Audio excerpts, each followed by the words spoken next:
Thank you, Patsy, and the Linenall for having us, and for everyone for coming along here today to Ayont the Hemley Tongue, or beyond the Hemley Tongue.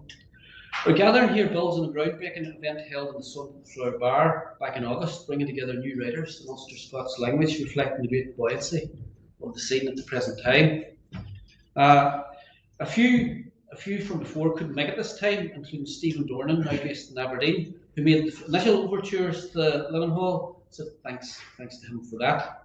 But Angeline Kelly, Robert Campbell, and McMaster and myself were joined by Morna Sullivan, and we are a very welcome addition she is. The Hemley Tongue is of course a reference to Jim Fenton's definitive record of Ulster-Scots and County Antrim, but the term has become synonymous also with the Ulster-Scots language itself, the language of hearth and hame. The Ayont Hemley Tongue speaks to me of moving beyond this more narrowed sense, because Ulster-Scots is what the writers make of it, and that's exactly what writers are doing at the present time, with a great variety of work being produced, as you will all discover in the next hour. Without further ado, each of us will take to the stage for about 10 minutes. The running order will be as follows: Angeline Kelly, Robert Campbell, Anne McMaster, myself, and then Morna Sullivan. And I'll just hope you all enjoy the work and invite Angeline to come on.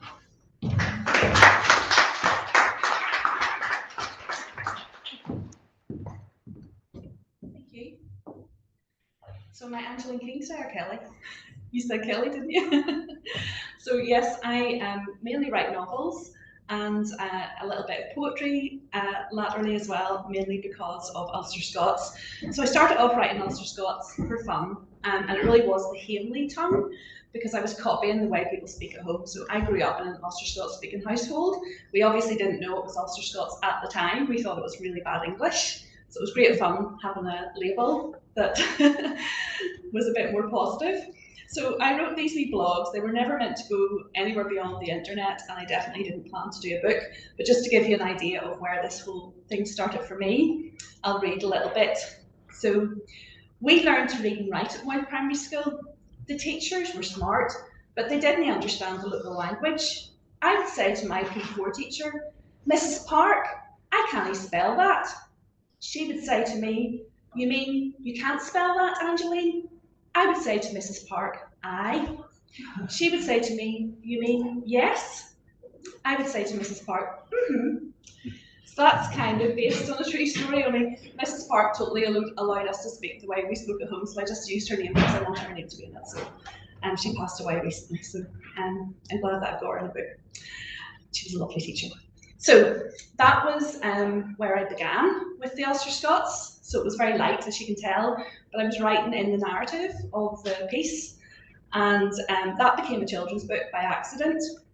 And then I'd written a few novels in English, and I thought, right, I'm going to try and experiment a little bit more with the way we speak in Larne in a novel. So this novel is called Dusty Bluebells, and it's set in Larne in the 1940s. So I'll give you a wee taste. And I think this is really going beyond home, beyond the Hemley tongue. Home is not a safe place for everybody, and we speak Ulster-Scots even when things are bad. It's not just a, nice, hospitable kind of setting. So let's see. I'll just start here then. So Maisie poured the water over the porridge, pausing by Esther on her way to the stove. "Who are you, and why are you here?" "Who am I? You mean you didn't know you're in free?" Esther laughed bitterly and circled her foot on the oilcloth. "Leonard didn't know me neither, did he?" Maisie flinched. What had Leonard to do with this woman? "Who are you?" she repeated, stern this time, fearful that some unearthed ghost might unsettle a night that felt less hallowed as each second was extracted from it. "Esther Gibson." "You said McCallum." "Aye, I was married the day." "I don't know any Esther Gibson." "You don't know any Esther Gibson?" she smiled, imitating Maisie's authoritative tone. "No, I suppose you wouldn't have heard of Esther Gibson. Did Tam Gurley no mention me?" "Tam's dead." "Good riddance to him." Maisie blinked. Her brother-in-law had died in the Normandy beaches. He had died a hero. Did your husband no tell you about the young girl sent up the country to look after his widow da? I scrubbed for them, I'll blurt, morning, noon and night. I cleaned out his po and his gutter and much mair forby. They took me out of school when I was 11 till 10 to him, and God knows I cried when I seen them dry toilets in Brishean. I hadn't much in Mill Street, but there was porcelain in the yard. And your Leonard's brother, Tam, well, Tam took care of me. So that's just a little snippet of where I went next. And then I went off to do a PhD at Ulster University in creative writing. And I started experimenting a little bit with Ulster-Scots in a different way. I actually translated this novel into Scots completely. So it's, you know, in the narrative and so on as well. I don't have that with me today. But the next step then was really playing around with poetry. People kept inviting me to events to speak in Ulster-Scots, and I kind of got to a certain point where I thought, right, I need to write poems because the novels aren't, you know, as easy to read from in events like this. And I always find poetry is so complete because you've got the beginning, middle, and the end. So I'm going to read you a poem where I've gone a little bit deeper into Ulster-Scots. I still try and stick to the way that we speak at home, so I don't really make it too advanced or too difficult to understand.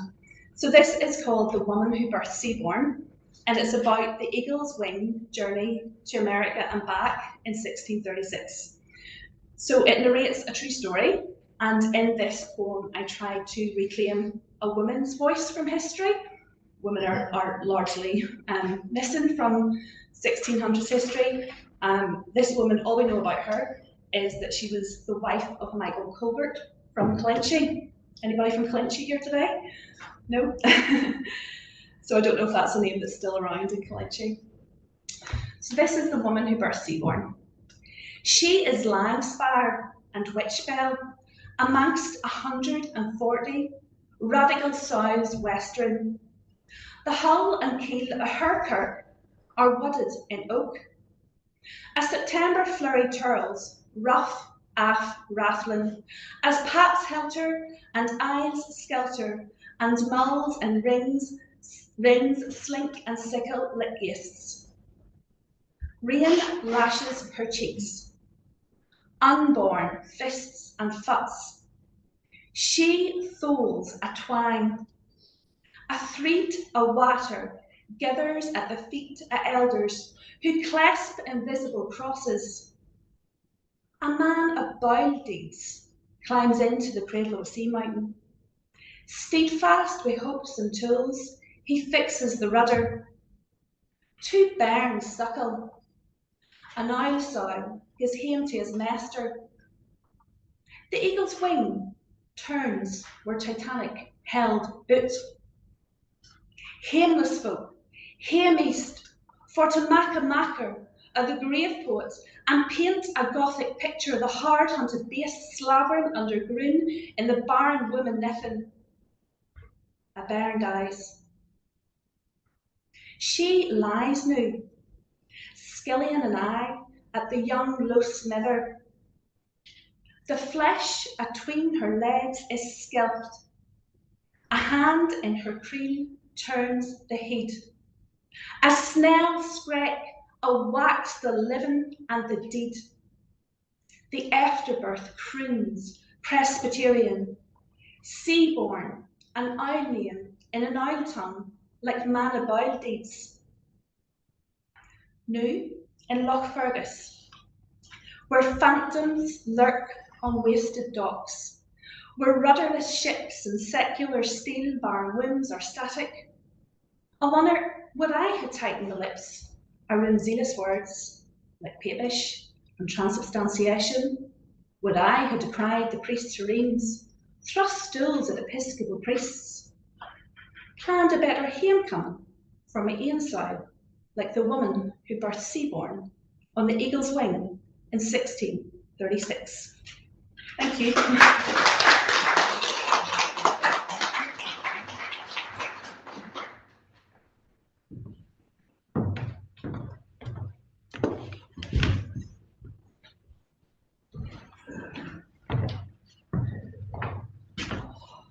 are you? I'm Robert Campbell. You've been watching. First one, I remember years ago, old fellas in Mossay talking about poaching and tickling fish in the river. And the idea stuck with me for that. And that's added on to it. So I'll just run through all the poems today. The first one is called The Death of Willie Neal. Till starlit waters, if they crept, shadow frae the chestnut net, poachers trod into the burn, the age of ticklers it has gone. We had the waters bind the net, slip awa and gander, slik a bailiff slip alang, clip the line or gay a fine, wishing fae the hangman's rope. Now till corner practice start, shallow, slow and full of steam, their fished and reached in the other lane. Ah, Willie Neal, ah, Willie Neal, ah, Willie Neal. Here the place of Willie fell, here the place of Willie's death. Willie's bride she sprung frae bed, wake frae sleep the horror felt, childer in the room did howl, lang before the body towl. 6 wee wains and labour loose, tasted drink it ne'er be loose, kirk gay and Abner come, ale the gifts were ne'er enough. Shara frae the chestnut crept, I'll swoop till fear awa, never heeded warning gin, only saw great salmon o. Ah, Willie Neal, ah, Willie Neal, ah, Willie Neal, ah, Willie Neal. Here the place that Willie fell, here the place of Willie's death. The next one, completely different, but rugby now, with bringing the Wains home from Letterkenny for City of Derry for the minis. The Derry lads and Derry lass, the judges rode the green and black, with canny heats and stoic wits, ferocious zeal, remorseless drive. We gae our ale frae first to last.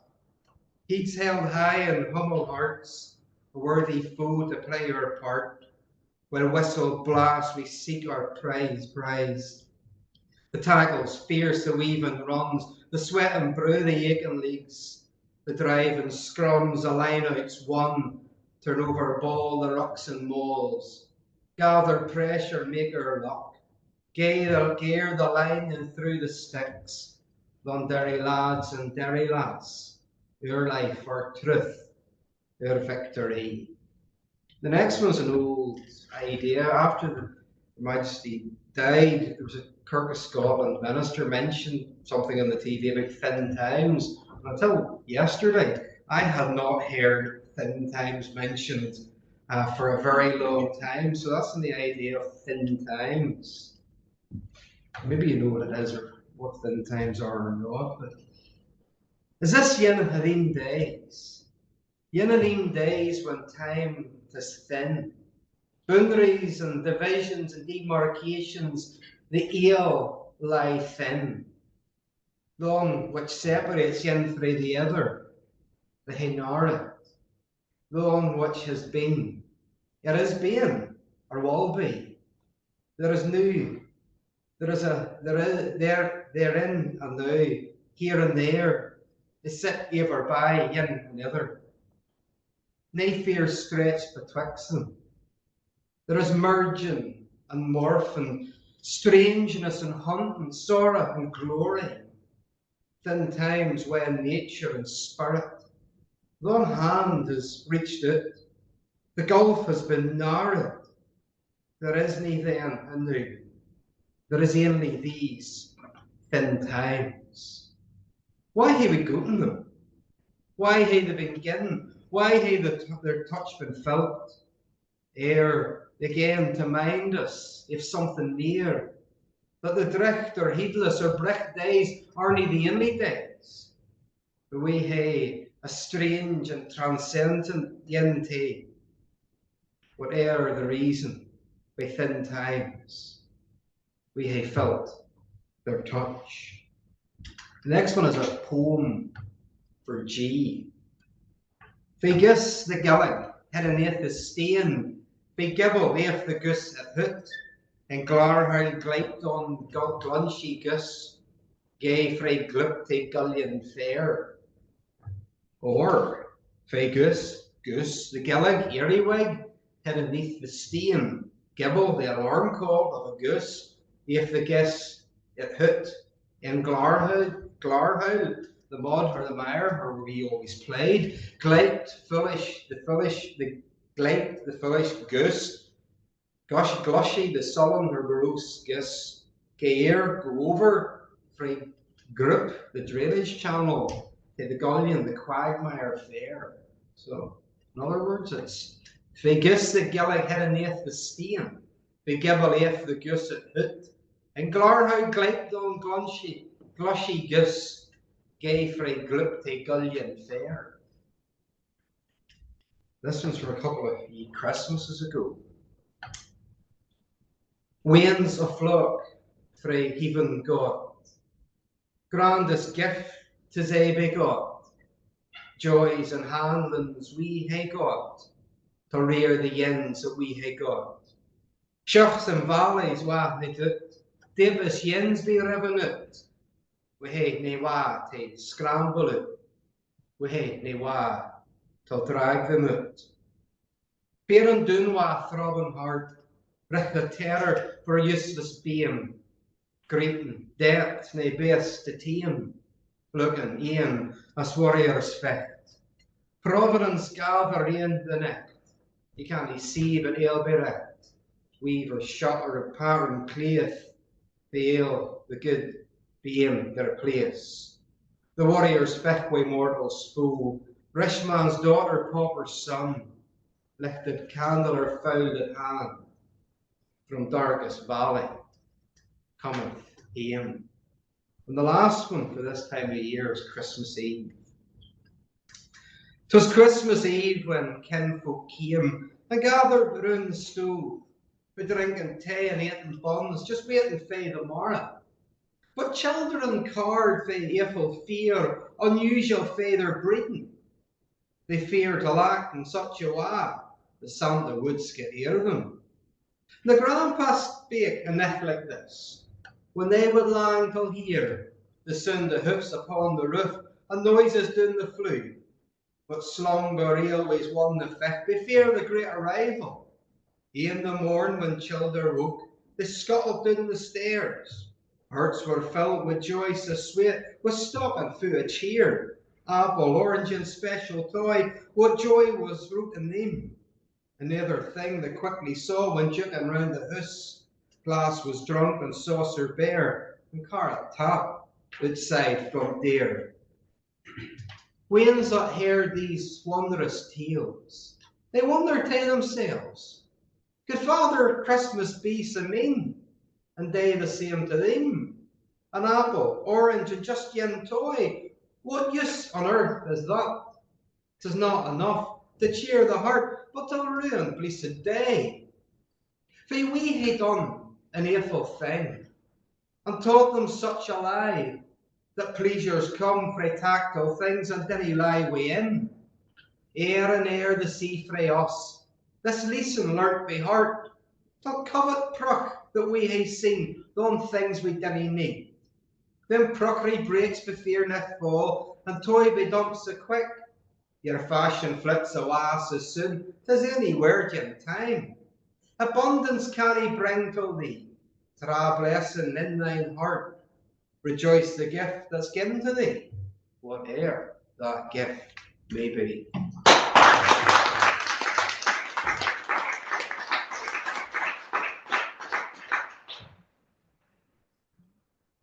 Thank you for the mention of them times.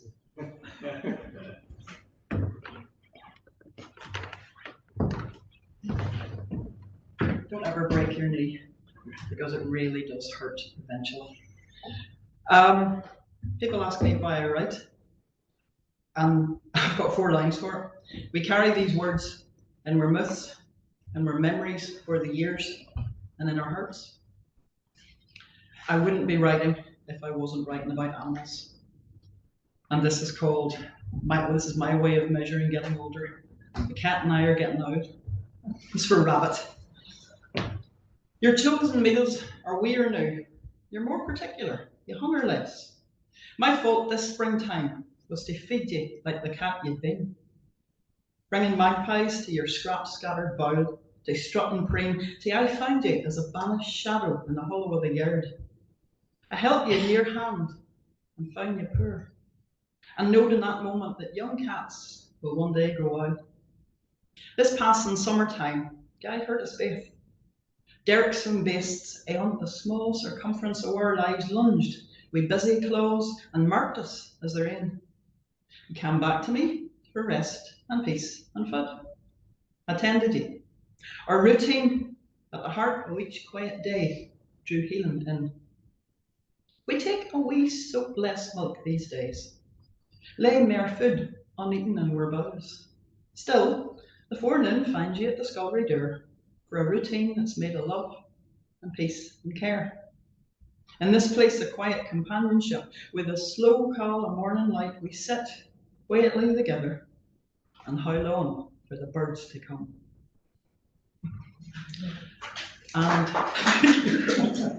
I'm really tempted to do it's either Morgan and Wise or the Marx Brothers and go, please don't applaud for money.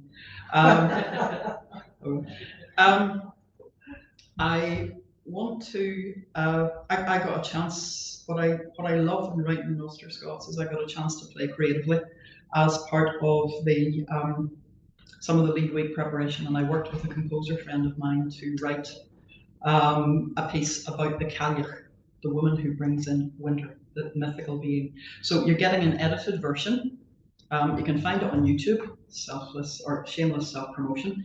But you didn't want to listen to 13 minutes of it. So this is my journey with this woman who carries in the winter, the cold winter, through the thin times.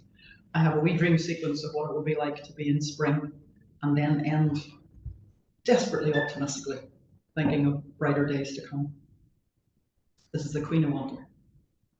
It be's a story of wonder in the darksome days to come, when the sunbeams wake and the fields lay quiet and still. It be's a story of the fierce and lonesome journey of a powerful woman who walks the gloaming lane, who draws colour for each shortening day, and who holds winter in her mighty arms. In their house, in their fields, in their farms, they howl on for her as the leaves fall. Birdsong is all a laying now, minding us that quiet days lay ahead. Our memories of long, warm summer days hae cooled down now and set like to precious glass. Afore long will break and shatter, skiting away like dry leaves tumbling through an autumn storm. The last harvest lies behind us now. The leaves fall, and the world has gone to sleep. Out of the murk the stories came. Generations of youngs what were close to nature, what worked the land and knew it well, tried to make sense of the poor days that joined them. This loose light, this twist of the seasons, this fall away. They tried to give words to what they didn't ken. The kind light of springtime had blessed the land and the folk, but long time was past now as the light lay licht and slow. What great beast would it be that could carry in the baying cow dark o' winter time? They found their answer in their tales of the Cailleach, the Queen of Winter. She be's as ancient as the words will bear her name, but she's no been money where, Cailleach or Bera, Magmulach, and in Scotland, Gentle Annie. We ken her by another name, young take frae Owl Gaelic, the veiled yin, darkness be's her world. They knowed her and they feared her, the ancient yins, hout on for the shift she'd bring, this lonesome, powerful woman, carrying the bitter winds of winter in her arms. She carries the power of nature there. She can create and she can destroy. Folks tell yarns about her magic staff, for when she raises her arms and strikes the ground, ice flows frae her touch, and winter drives its way into the clay. She be's both old and young. She be's powerful, wise and wild. She tacks her way her into these dark, dark days, yet she is, forby, the guardian and protector of the land. Small animals find protection with her as winter falls, and she be's the guardian of the wolves. She's fit to shift her shape to an owl, a hare, or a deer. She has close links to other creators too. Wild cows, goats, and wee black cats. When the beams of the world shine through the season, with empty fields, quiet skies, and only a memory of sun, it is the Cailleach what holds up a mirror to life, to death, and to rebirth, the cycles of our natural world. And yet, the wheel of the world gives a turn. The shortest day passes, a new year danners in. Busy wee birds carry colour to every day. We start to find the light we lost. Yearns tell us, the Cailleach's fall prepare, but we ken she will return. And this mighty Queen of Winter gives us lessons we need to mind. She understands the season and how to live within it. She be a strong protector of the land. We creators made timorous by her face, juk into dark and deep, warm places to sleep the winter through, staying safe till springtime blooms.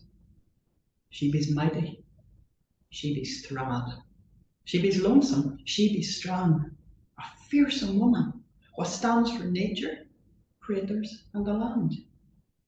The day, springtime is but a dream, a rush of green like laughter o'er the hedgerows, warm sun again our fingers, warm sun again our skin. Singing birds that call the morning to attention, tacking off the summit for another year. Hearing the world come to life around us, singing its joy like to a psalm. Smiling as young beasts race off our and even field, raising our own heads up to the sky. And yet, there be grand flowers when need the darker winter, to be planted and held safe in the cow. For thon's precious time to rest, to build our plans. And in the strong hands of the Queen of Winter, may we build our strength for the seasons yet to come, when we will blossom and we will grow.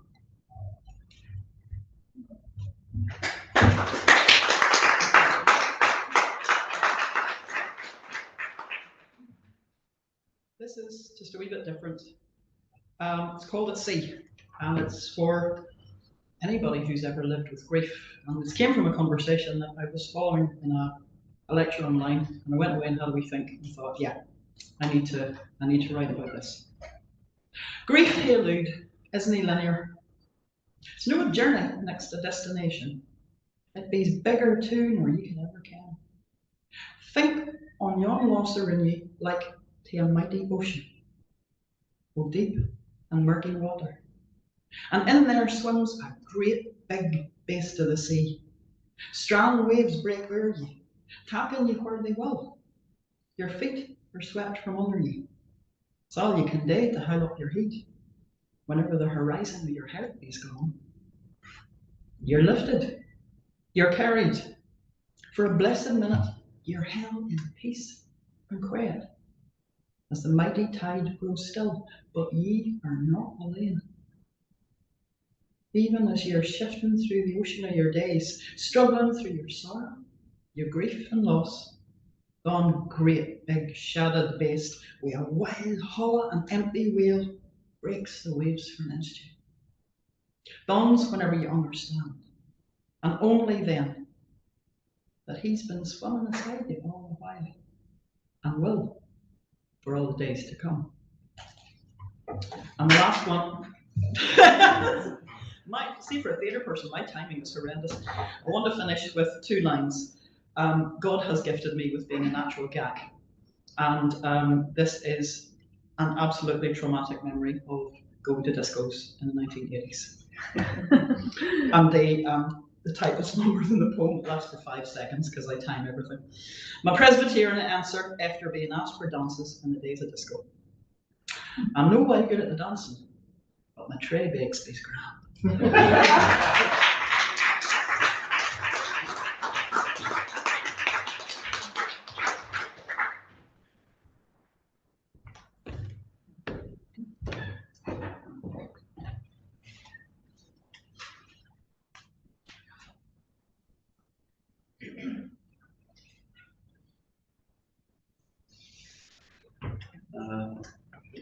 Well, I'm now based in Ballymoney, Northampton, but of the Lagan area of East Donegal.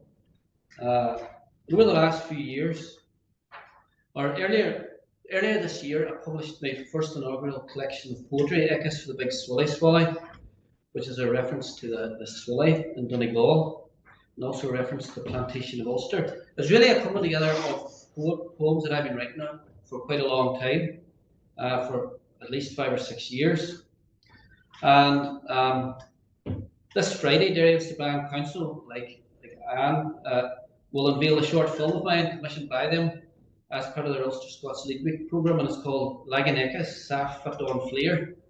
And that I consider my own work in the context of two Donegal Ulster-Scots writers who came before me, George Dougal and Sarah Leach, who have published collections published in 1824 and 1828, respectively.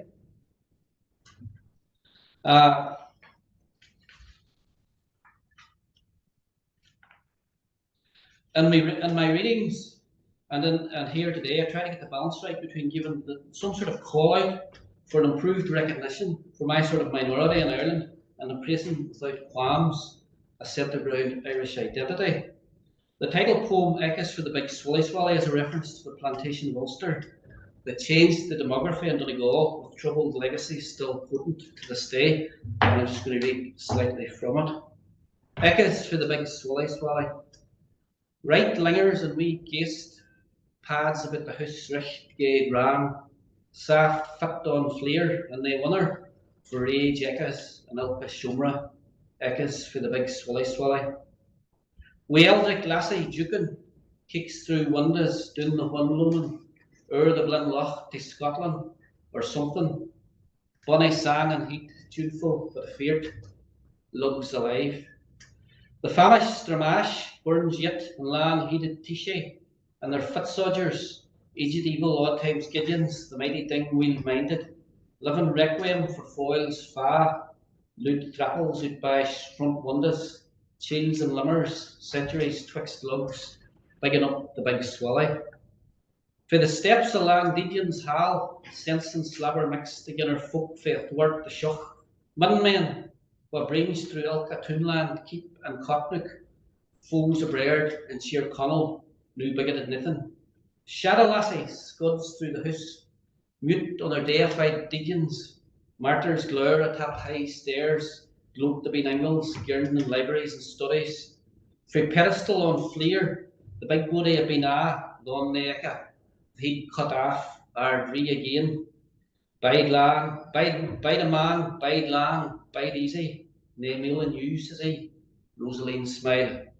Ablins, says he. The Ablins means perhaps. Revived interest in the Ulster-Scots poets understandably centres on Ulster-Scots verse, and the work in English often gets overlooked. When putting together the film, I noticed how both Sarah Leach and George Dougal had written poems about the unveiling of Walker's monument in Derry City in August 1828. Governor Walker was the hero of the Great Siege of Londonderry. It struck forcibly how different this was from my own historical interest, which has been focused on the United Irishmen poets. I have written stories and poems about James Orr of Ballycarry and Samuel Thompson, and also James Campbell of Ballynuir. This was a time when their books were published, this was a time when Protestants were moving away from the values and politics of the United Irishmen. Now, 200 years later, there is a strong reviving interest. In the spirit of irony, I asked Claire Mitchell, author of Ghostlam and champion of this reviving interest, to do the voice of Sarah Leach for me, and she kindly agreed. The subject matter and sentiments contrasting with my own poem about United Irish Presbyterian Revolutionary and Weaver poet James Campbell of Ballynuir. In the poem, I travelled back to meet him, and I pick up the poem when he starts talking to me. My trade is Webster, slave of Gree, a family man and boozer tay. With Masonic rights I full agree, lucubration, square engage brigade to me in Balliston. I endless weave the fat entrail, not snap at work, we chip at nail, feed skirling wains and watered keel, a waffle dish, I fike for meat and butter rail, and fervent wish. For next my loom, my inkpot stands, my shuttle thrown, my blotted hands, as first and fierce my blow it lands, and thinking hurley, afore I dam corruption's bands, in written fury. I curse all lords, and pray they writhe with prelates, bloated for the tithe, and penitent agony still alive, a flame in hell, with meal mongers lapping lithe o'er fiery dale. Most times I fear things in grace, to fond recall a parted face, an epitaph or a blund's address, the porky pig, sing songs for poor folk, aft in stress, at soirees big. On politics I oft times gabble, and secret oaths I instant devils, stood united with a poor-toothed rabble, a vow I swore, I rose again the moneyed cabal at Donegal. Ach, revolution's a bitter tale, to raise a flag then watch it fail. For liberty I was cooped in jail with no a stick, near Antrim town we turned on tail for Slemish Peak. Yet mind the Titan Tammy Payne, I wrote away in his tombstone 1,200 lines in verses plain and tribute fine. His rights a man nae slurs shall stain, neither yours nor mine. I'll move on now. Donegal was part. The Donegal that exists now, or the Donegal that Leach and Dougal lived in, was very different from now. Donegal was part of the United Kingdom of Great Britain and Ireland. Both Leach and Dougal wrote poems about the royal family. The head of state I address is Michael D. Higgins. Through the century of rebirth and the Irish state, though the centenary of rebirth in the Irish state and nation over most of Ireland was recently celebrated, the landscape transformed, but where an archaic sense of power relations between different parts of society retains its grip still. And this is Athens of the North. Well, this is addressed to Irish State President Michael D. Higgins. And it's done in the great Irish tradition of mock deference to one's supposed betters. 'Tis an honour to address you, Michael, equal to equal. Only 193 Higgins like yourself among our Earth's 8 billion. I cannae help but notice that your good post-colonial cell is hot and fart with a hard word against us. Ladlands, you dinna ken it. Sick chattels of your gay heed we are. A man tell you that I cannae puff history awa, but you'll not dispute we hae the same rights of residence as yourself. The forefathers teamed o'er, 'tis true. New fog and old stains, as the man says. Skich bodies to you. Your old fogs go daft, sir, and us where we should be, here. Hook dicks where you allowed shucks, big shucks where you allowed lowlands, ripped out fairy thorns, style Ulster, skilt ones, hoch beasts. Big yourself at the gay print. You and me, seeking saints, scunners, scholars, sing baith and turtles. Allowed the gulping drum to carry the gree, or ascendancy horn tootling a been where faws Irish, bigots stabbed others gan for it. Red veins fit for nothing, but been. And you with nothing but wee jookies through slapless marches. You dinna, Ablin's cannae forgive, sir, for sickest tighthold through your ilka peace lead. Nothing but Danish badness, sir, the bodies grip it tight in your wee Rosaline Neve. It's well I wat, there's a bit of me steeped in on Neve. Neve is fist heased up before ye by ordinary Genesis and terrible declaration, southered together forever. Michael, Ablin's, you dinna ken it, but Rosaline Neve living has howked my yard sang like some cool aft at the queets, both chattel and footnote and on me grip. 'Tisn't natural, Michael. You've an ease your knee for easement's sake, mine and your ain. Rodogus mishnach, money takes, sir, pride and courage. You hae spieled to being conquest, but you hae spieled to being reconquest. So I'll just finish now with a short. Belfast is called. This tries to capture some of the spirit of Belfast, Athens in the north, and back in the 1790s, Belfast was known as Athens, the Athens of the north, and this tries to capture some of the spirit of it. Fae Cave Hill Fort, see Belfast Port, the Athens of the north. Enlightened bodies everywhere, liberty pitting forth. For the pocky queen in Dublin are quite resolved to spoil what God gave Ulster-Scots folk and lifted Irish soil. Give broad folk by heart's oak, and for the Toonlands team, cotters, weavers, farmers, both hired shields and mean.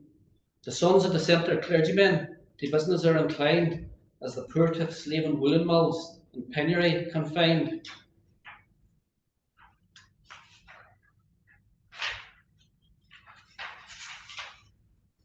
God revealed a mighty thing for most involved in trade, matters just as highly to them that lift the spade. The established Kirk of Ireland is clad for saintly Annie, far being the Catholics who prefer the Saviour's mammy. On Rosie Street near Hand Parade, 3 dissenting kirks, the theocratic power in the hands of session kirks. But Tammy Payne's writes the man, gets the Bibles thumping. With scripture politics all the rage, the pews are fairly jumping. Faye Kildare, without a care, a man called Theo Tone, does a big huzzah for Catholics despite the British throne. Pens himself an argument against the penal laws to trump the bloody aristos with a far superior cause. Thank you very much.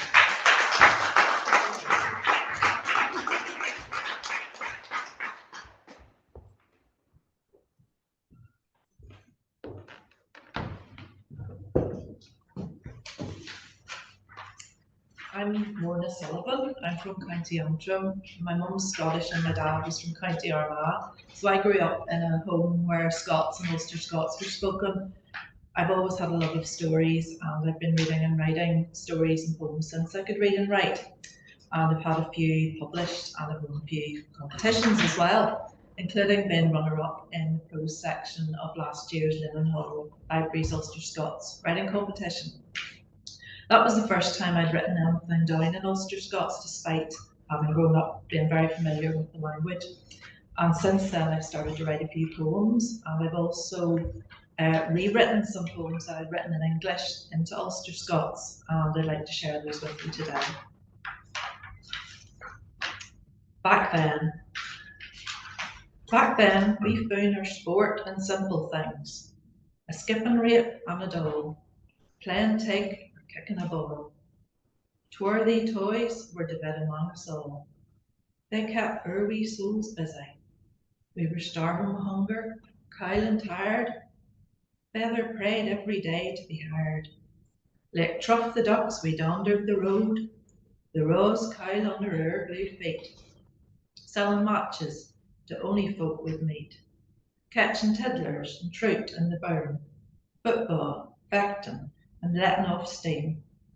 A better future, our favourite dream. Back then, we found our sport in simple things. The maid with the nut brown hair. I saw him there at the harvest fair, turned out in his Sunday best.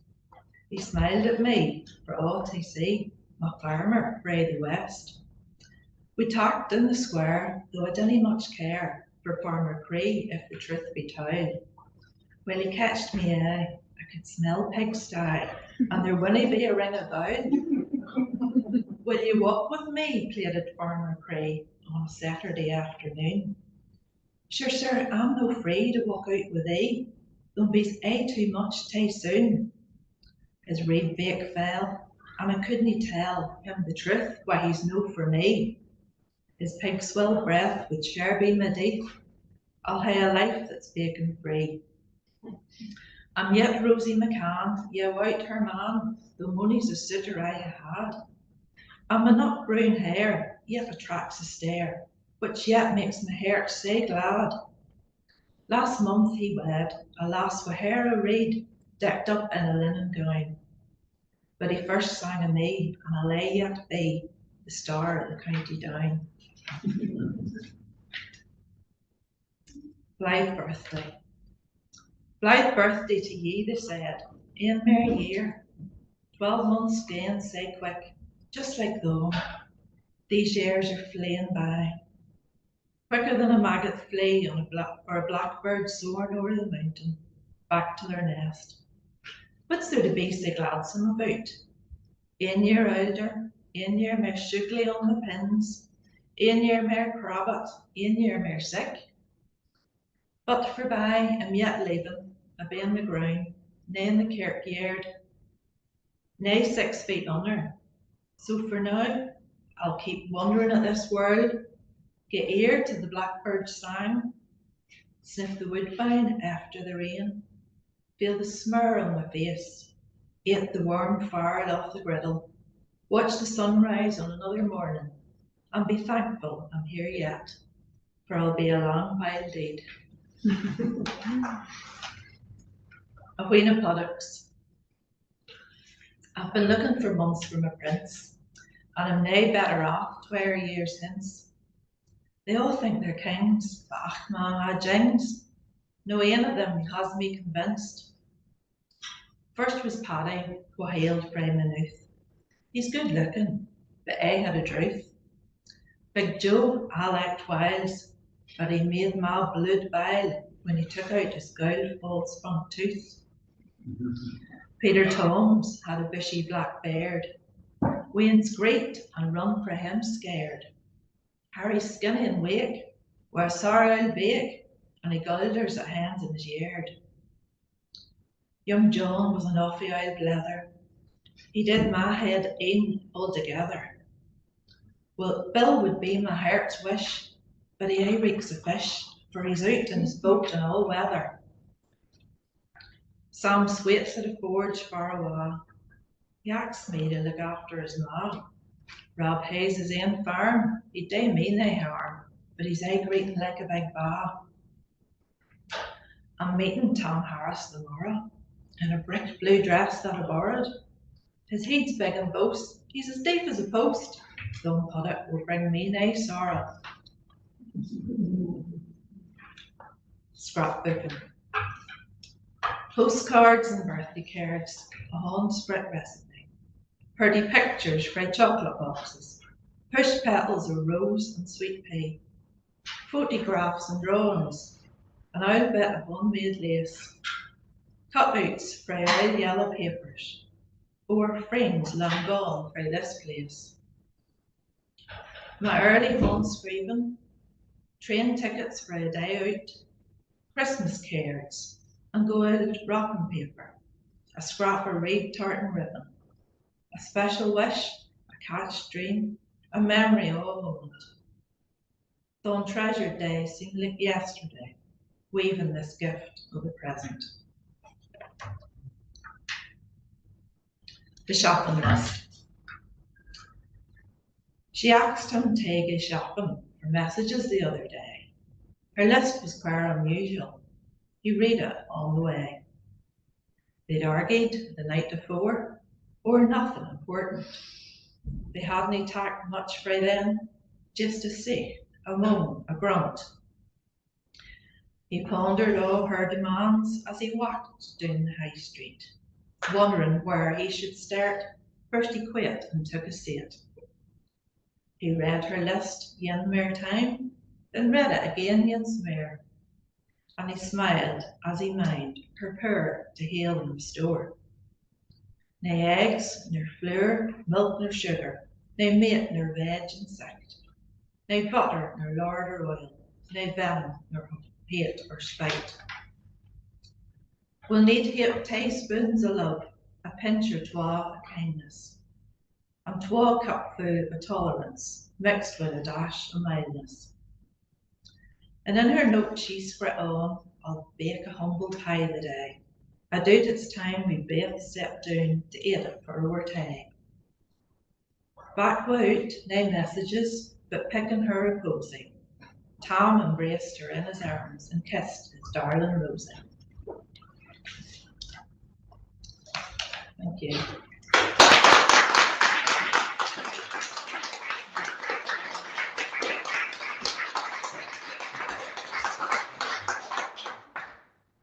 Very much.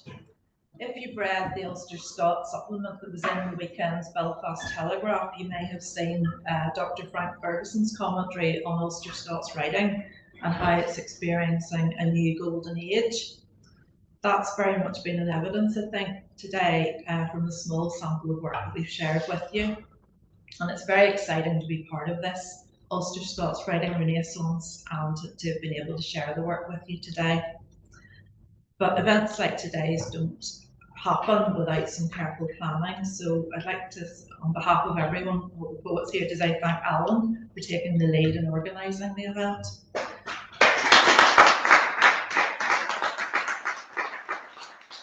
And thanks to everyone who contributed in sharing their work, to Angeline and to Robert and to Anne and Alan as well. Thank you to Patsy and her team for making us feel so welcome, and to everyone at the Lindenhall Library. And thank you for coming to listen to us. There are many events, as we've alluded to, on this week as part of Lead Week. And some of the poets and writers here are involved. In fact, I think we're all involved in other events as the week goes on. I hope you'll be able to enjoy some of those and make the most out of the week. So on behalf of everyone, I'd like to wish you a lovely afternoon, and we hope to see you again soon. Thank you.